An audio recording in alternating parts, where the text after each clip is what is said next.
Bienvenidos nuevamente a otra clase de Ciencias Sociales. Hoy estaremos hablando de un tema muy importante como es la fundación de nuestro país y principalmente hablaremos acerca de los primeros actos administrativos que se dan tras la fundación de Bolivia. Fundación de la nueva república.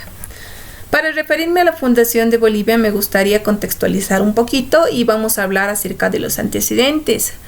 Bien, jóvenes y señoritas, me gustaría tomar un año en concreto, un intervalo de tiempo que corresponde a 1780 y 1782, donde se dan las primeras rebeliones indígenas de importancia o que alcanzan mayor magnitud, de la mano de Tupac Katari, Tupac Amaru y los hermanos Katari, Tomás, Nicolás y Damaso. Para ese entonces, el contexto que reinaba dentro de nuestro territorio era de profunda desigualdad y abuso hacia este sector social que correspondía a los indígenas. Recordemos que en la época colonial los indígenas era el sector más desfavorecido. Eran víctimas de continuas vejaciones y violaciones a sus derechos.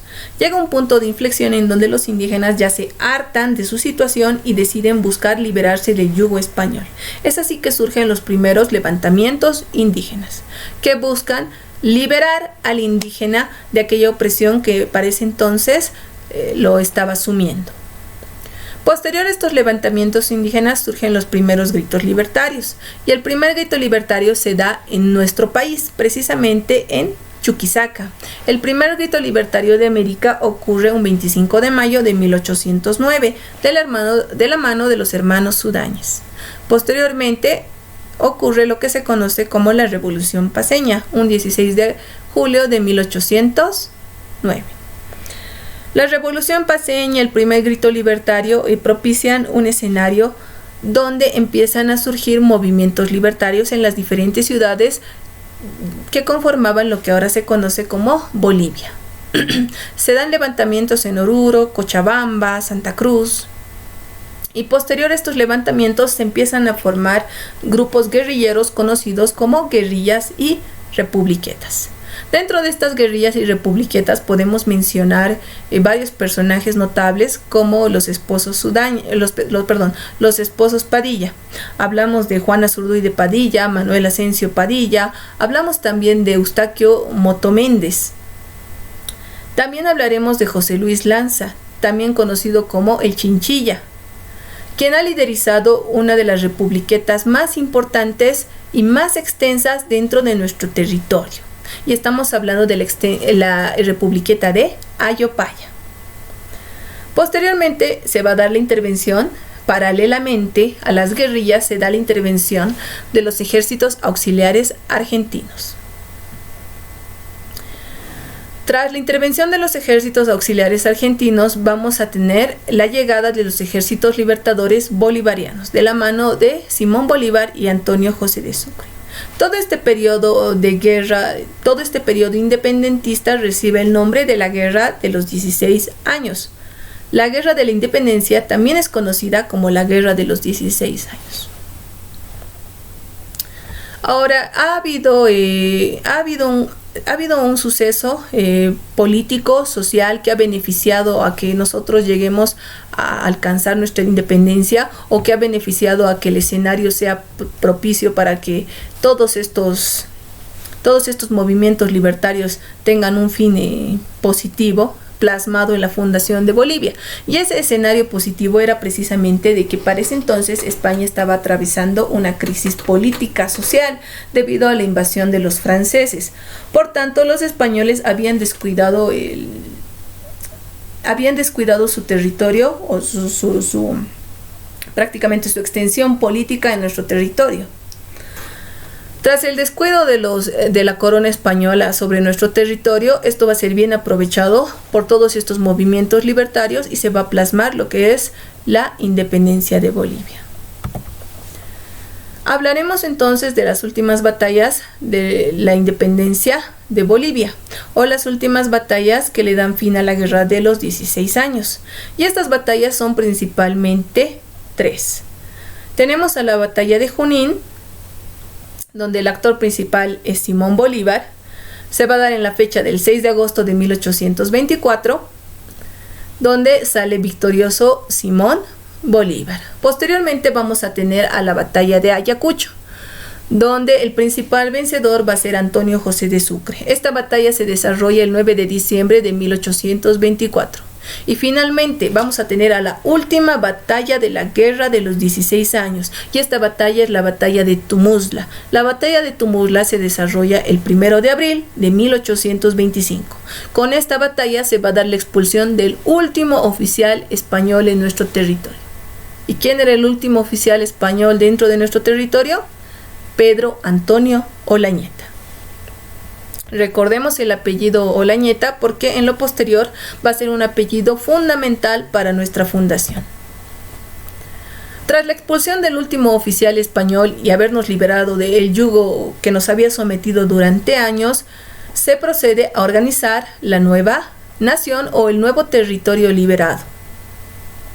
Se llama Asamblea Deliberante y la Asamblea Deliberante fue convocada por Antonio José de Sucre, tras decreto supremo del 9 de febrero de 1825. Un 9 de febrero de 1825, Antonio José de Sucre decreta la creación de una Asamblea Deliberante. ¿Cuál era el objetivo de la Asamblea Deliberante? La Asamblea tenía como objetivo decidir el destino de la nueva nación liberada. Decidir el destino del nuevo territorio libertado. La Asamblea Deliberante finalmente decide que el nuevo territorio libertado se va a constituir en una nueva nación. Es así que el 6 de agosto de 1825 se va a fundar la República de Bolívar, en honor a su libertador Simón Bolívar. Simón José Antonio de la Santísima Trinidad Bolívar y Palacios Ponte y Blanco. Pero ¿cuáles son las primeras leyes que la Asamblea va a dictaminar? La primera ley es nombrar a la nueva nación como República de Bolívar. Se nombra a Bolívar como el presidente vitalicio, que quiere decir vitalicio para toda la vida. Y también se lo nombra como el protector de nuestra nación. Se manda a construir en todas las ciudades capitales de Bolivia estatuas ecuestres en honor a Bolívar y Antonio José de Sucre. También se decide la naturaleza de la nación en cuanto al aspecto político. Nosotros nos vamos a constituir como un país independiente y soberano y adoptamos la forma de gobierno republicana. También Bolivia va a estar constituida por 3 poderes: ejecutivo, legislativo y judicial. Bajo decreto supremo del 17 de agosto de 1825 se manda a crear la primera moneda boliviana, como podemos ver en la imagen. En esta imagen se visualiza un poco mejor. La primera moneda boliviana tenía en un lado el rostro de Simón Bolívar, con el lema "Libre por la Constitución". En la parte de atrás, la primera moneda boliviana tenía elementos que representaban a la fauna y a la flora de nuestro país. También se ha promulgado la creación de 5 departamentos. Cabe recalcar que en ese momento los departamentos no se llamaban departamentos como tal, sino tenían el denominativo de provincias. Estas provincias fueron La Paz, Cochabamba, Chuquisaca, Potosí, Santa Cruz.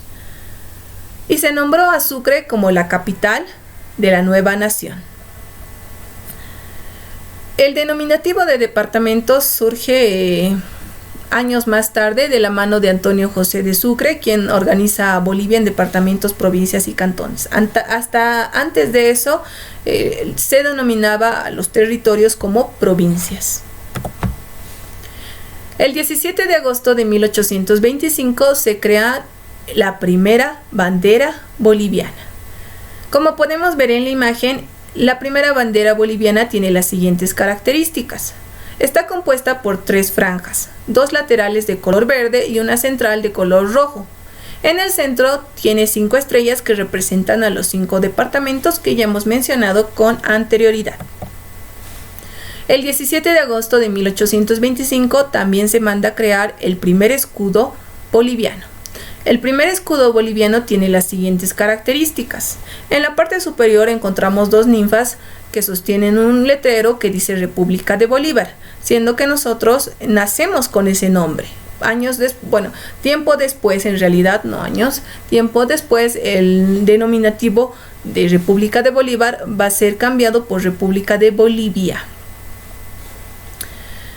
El primer escudo de Bolivia está compuesto por 4 cuarteles, que son 4 partes. En el cuartel superior encontramos 5 estrellas que representan a las 5 provincias con las que ha sido fundado nuestro país. En el cuartel izquierdo vamos a encontrar un árbol que representa a la flora del país. En el cuartel derecho encontraremos un animal que representa a la fauna de nuestro país. Y abajo en el cuartel vamos a encontrar el Cerro Rico de Potosí, que representa la riqueza que caracterizaba a nuestro país. El 17 de agosto también de 1825 se manda a crear la primera escarapela. Como pueden ver en la imagen, nuestra primera escarapela tenía los colores de la primera bandera y estaba constituida por una estrella en medio. Bueno, muchas gracias por acompañarme el día de hoy.